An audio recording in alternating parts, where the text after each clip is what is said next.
We are in the third day of the search for a mysterious Russian aerial object that flew into Polish territory and was said to have fallen near Ruszczyna in the Komarów Osada municipality of Lubelskie. According to preliminary findings, it may be a Shahed-type drone, which the Russian aggressor is using to conduct military operations in Ukraine. This is a long-range, single-use missile, which is equipped with a fragmentation and demolition warhead. It is known that if this warhead falls to the ground, or the whole drone falls to the ground, it explodes, and there is destruction of some small space on the ground, where probably 50 to 60 kilometers from the explosion, there may still be shrapnel.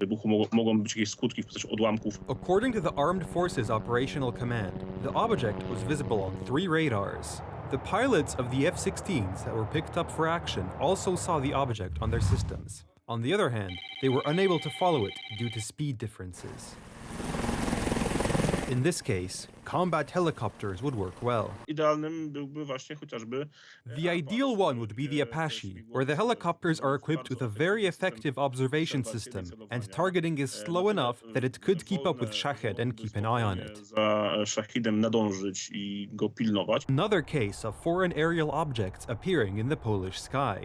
Last week alone, 3 objects with Russian language inscriptions were found. Since the beginning of the year, there have been 6 such incidents, including the discovery of 3 weather balloons in March that may have been spying devices. However, the ruling coalition has played down the seriousness of these incidents. All these incidents of flying objects, they were only a burden for the Law and Justice Party in terms of media coverage, because it happened under their government. Today, when we have many more such incidents under the Civic Platform government, everything is fine.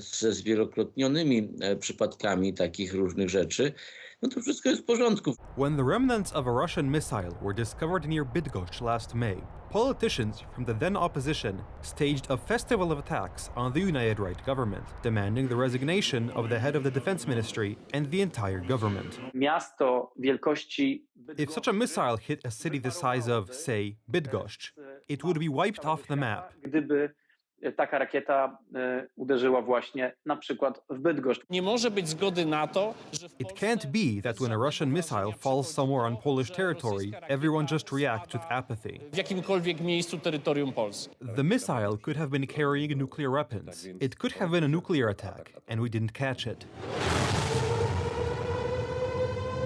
This one piece of information should be the death knell for the entire government. A jak rządzi Donald Tusk, uśmiechnięta Polska, to nie ma problemu. When Donald Tusk is in power in smiling Poland, there is no problem when a drone flies and that they can't find it for days. A drone made by Iran, equipped with explosives. Wyposażony w ładunki wybuchowe. Since Donald Tusk came to power, the media has not kept an eye on him as it did on his predecessors. The Prime Minister is given media protection and explanations for even the most outrageous actions of his government, and holding him accountable is not considered. Marcin Bakalarski, Republika.